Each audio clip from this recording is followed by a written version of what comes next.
చాలా మంది ఎడిటర్స్ వాళ్ళ వీడియో ఎడిటింగ్ కెరియర్ని డిస్ట్రాయ్ చేసుకుంటున్నారు ఇదే ట్రాప్లో పడుతూ. నాకు తెలుసు మీరు కూడా ఇదే లూప్లో ఉండుండొచ్చు. ముందే జాగ్రత్త పడండి. ఫస్ట్ వీడియో ఎడిటింగ్ బాగుంటుందని ప్రీమియర్ ప్రో సాఫ్ట్వేర్ నేర్చుకుంటారు.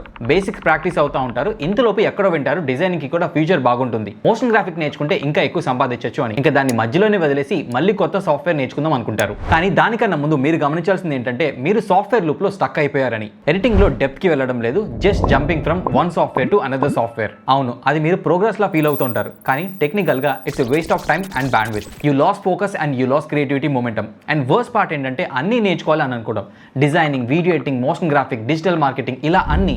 But that mindset, it's totally wrong. A designer, not a video editor. A motion graphic editor, not a digital marketer.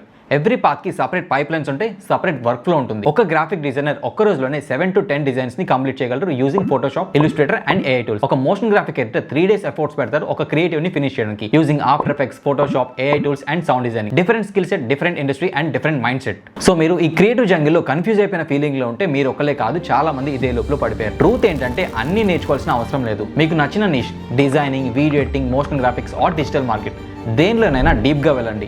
ఎందుకంటే గ్రోత్ అనేది అన్ని సాఫ్ట్వేర్ తెలిసిన వాళ్ళకి కాదు, ఒక స్కిల్ని మాస్టర్ చేసిన వాళ్ళకి వస్తుంది. వీడియో ఎడిటింగ్లో నాకున్న 11 years ఆఫ్ ఎక్స్పీరియన్స్ని మీకు షేర్ చేసుకోవడానికి నేను రెడీగా ఉన్నా. ఇన్ కేస్ కింద కామెంట్ బాక్స్లో గైడ్ మీ అని కామెంట్ చేస్తే